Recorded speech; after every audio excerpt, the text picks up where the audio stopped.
Assalamualaikum warahmatullahi wabarakatuh.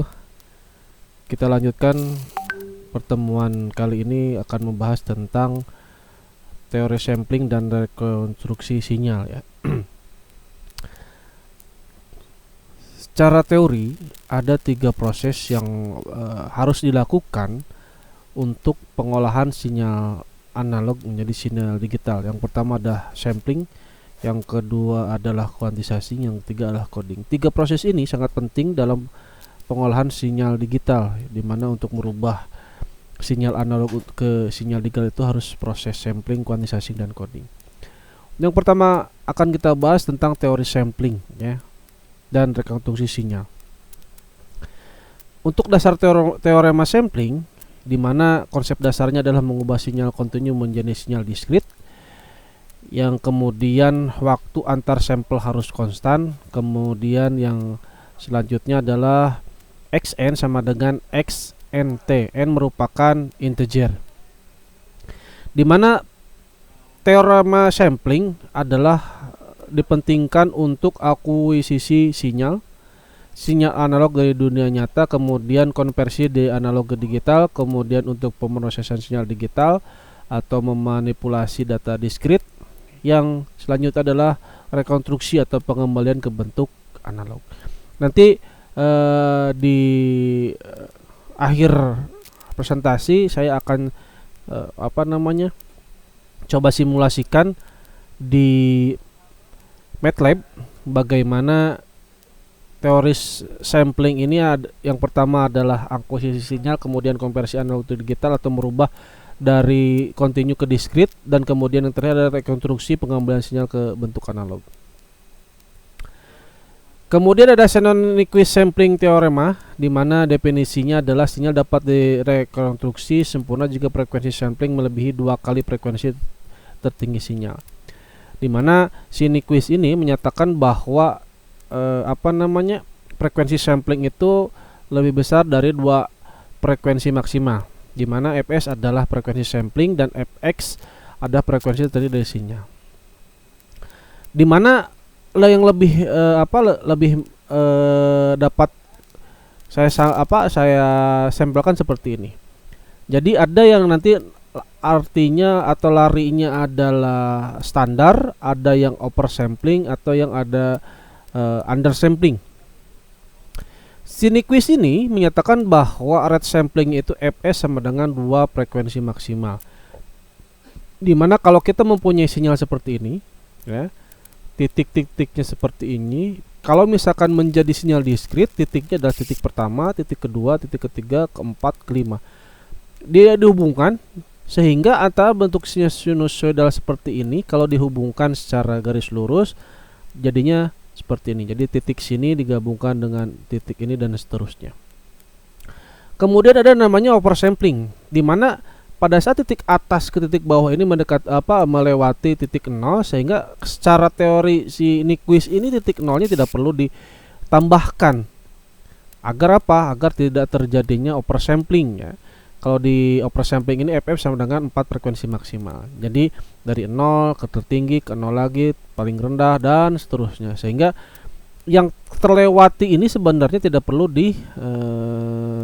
tidak perlu didiskritkan ya, tidak perlu disampelkan. Yang terakhir adalah undersampling, sehingga kalau ada sinyal seperti ini, kalau bisa dilihat yang asalnya kalau ini dititikkan ada 1, 2, 3, 4, 5, dititikkan menjadi 1, 2, 3, 4 saja. Ada beberapa garis atau titik yang tidak mewakili dari sinyalnya. Contoh seperti ini. Ini sinyal awal, ini sinyal diskrit, nanti rekonstruksi. Jadi nanti kalau setelah direkonstruksi adalah yang terjadi adalah seperti ini. Jadi tidak mencerminkan atau tidak mewakili bentuk sinyal yang aslinya. Kalau ini jelas terrekonstruksi, tetapi ada beberapa sampel yang tidak diperlukan karena memang garisnya sudah terwakili dari titik-titik yang ini. Nah, perbedaannya atau keuntungannya apa kalau misalkan kita keuntungan dan kelemahannya kalau kita ada undersampling. Pertama, kalau kita menggunakan undersampling sebenarnya menghemat memori ya. Tetapi kalau oversampling ini ada memboroskan memori, sehingga secara si Nyquist bilang bahwa yang pasti itu tidak membeban tidak terlalu banyak memori yang dipakai, tetapi si bentuk sinyal yang disamplingkan dapat terrekonstruksi dengan baik, seperti itu ya. Ini nih, jadi misalkan si dalam Nyquist rate dalam sistem praktis itu audio CD itu di 44,1 kHz, audio profesional itu 48 kHz, kemudian untuk telepon itu 8 kHz. Ini yang tadi saya bilang bagaimana ini kuisnya ya. Ini namanya standar, ini yang namanya flat, kemudian yang ini namanya undersampling. Kriteria Nyquist ini sampling yang tepat, kemudian yang dimana fs sama dengan lebih besar dari 2 fx max menghasilkan rekonstruksi yang sempurna. Undersampling ini tadi ya, kemudian ada anti aliasing filter, pembatasan bandwidth sebelum sampling.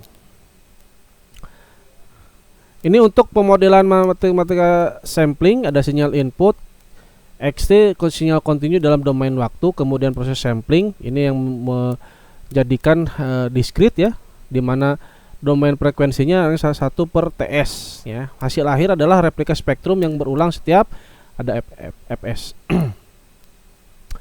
Kemudian terakhir proses rekonstruksi sinyal ya. Sampelnya sampel digital ya tadi discrete, tetapi juga dibalikan menjadi rekonstruksi atau mewakili dari sinyal analog, meskipun nanti rekonstruksinya tidak semaksimal dengan sinyal analog yang asli. Misalkan tadi di yang teori yang ini saya sampaikan bahwa kalau misalkan asalnya misalkan sinus yang seperti ini, tetapi nanti jadi gergaji bentuknya. Kemudian sebentar. Kemudian untuk metode rekonstruksi praktis itu menggunakan zero order Hort, kemudian ada first order Hort, kemudian ada spline interpolation ya. Oversampling dan undersampling ya. Nyquist ekstraknya ada seperti ini. Kualitas signalnya bagus, tetapi kebutuhan bandwidthnya rendah. Yang oversampling itu kualitas signalnya bagus, tetapi kebutuhan bandwidthnya juga sangat tinggi ya, artinya membutuhkan memori juga lebih besar. Nanti aplikasi untuk teorema sampling ini digunakan untuk audio digital, CD, MP3, streaming musik dan yang lainnya, kemudian untuk pencitraan medis, ultrasonografi, kemudian MRI, CT scan, kemudian untuk telekomunikasi, untuk seluler, radio, wireless dan satelit. Nah, tadi saya bilang bahwa akan coba simulasikan di MATLAB dengan saya akan coba masukkan untuk frekuensi yang sampling pertama ya. Oke, saya masukkan ini codingnya. Sebentar. Kalian bisa searching ini di Google ya. Kemudian kalian coba pastekan di sini di MATLAB. Sebentar. MATLAB-nya oke, coba masukkan di sini.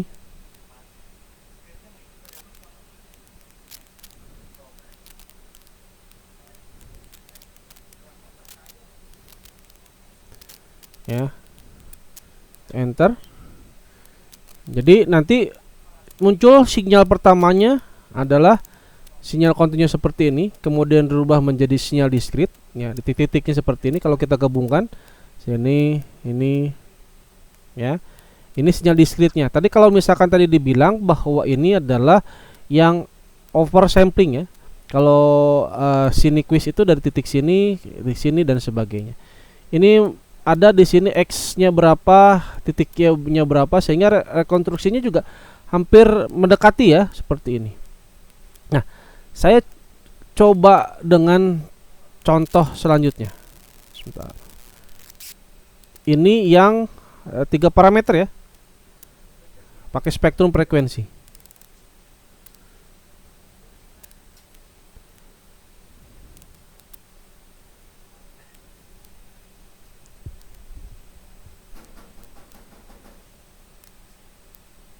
Ini untuk apa,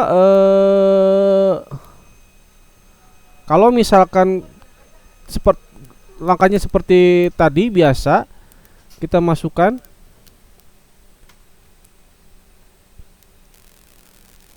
Bedanya dengan yang tadi, kalau yang tadi tidak ada spektrumnya, kalau ini ada spektrumnya. Ya. Nah, sebentar. Kalau misalkan frekuensinya ini ada 10 sinyal kontinu dan sebagainya, ini yang menjadi perbedaan seperti ini ya. Nah, ada spektrum frekuensinya sehingga beberapa sampling juga, kalau misalkan di sini fs-nya 10 Hz ya. Jadi membedakan adalah yang bawah itu fs-nya 20 Hz. Jadi ada yang sebentar saya ada yang berubah ya sebentar. Ada yang ketarik.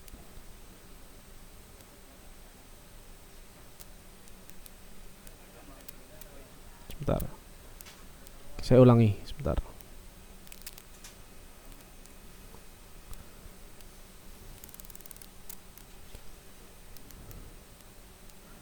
Nah, ini sinyal terambil pada ini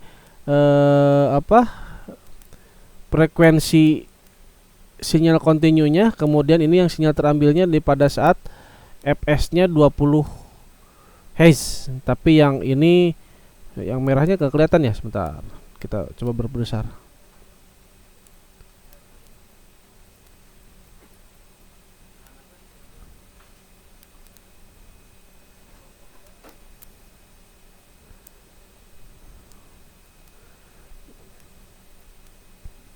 Ini salah satu kelemahan kalau misalkan menggunakan yang online, salah satunya agak loading ya. Jadi tidak tidak secepat kalau menggunakan yang yang di offline ya. Sebentar, harus beberapa kali di loading.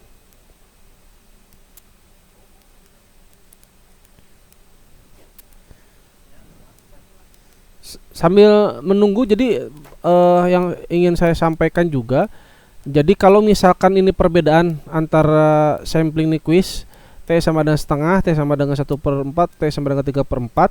Jadi kalau yang ini 12 ke 6, 6 ke 12, kemudian 12 ke 6 dan seterusnya. Kalau yang Nyquist yang T seperempat, 12 ke 3, 3 ke 6, 6 ke 9, 9 ke 12. Tapi kalau yang T 3/4, 12 langsung ke 9, 9 langsung ke 6, 6 langsung ke 3, 3-nya langsung ke 12. Ini tidak tidak bagaimana lebih menggambarkan bahwa yang standar T 1,1/2 adalah ini yang membuat atau meyakinkan kita bahwa standar Nyquist ini sangat standar untuk mewakili, sehingga data yang tersamplingkan bisa menjadi kemudian di rekonstruksi, sehingga data-data yang tadi di sampling itu bisa terwakilkan.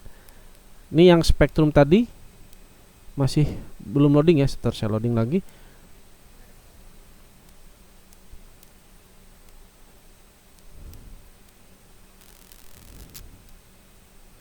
Jadi apa yang di MATLAB ini juga membuktikan tadi yang ini ya, sebenarnya bagaimana antara sampling yang 1,2 1/2, kemudian yang sampling 1/4 dan sampling 3/4 itu membuktikan bahwa bentuk nanti yang sinyalnya itu bisa terwakilkan atau tidak. Tidak hanya sesuai gambar yang tadi saya gambarkan, tetapi bisa tidak hanya sesuai dengan ini, tapi maksud saya untuk MATLAB ini bisa digambarkan sesuai dengan apa yang aktualnya, gitu ya. Ini masih sinyal saya mungkin kurang bagus. Tapi harapannya kalian bisa dapat memahami antara Nyquist sampling yang 2F, kemudian yang 4F, dan yang Fs sama dengan F tadi. Itu saja mungkin yang bisa saya sampaikan untuk pertemuan kali ini. Mohon maaf bila banyak kekurangan. Nanti mudah-mudahan pada kesempatan berikutnya kita bahas yang lebih dalam bagaimana sampling, kuantisasi dan coding pada saat pemrosesan sinyal digital. Terima kasih. Assalamualaikum warahmatullahi wabarakatuh.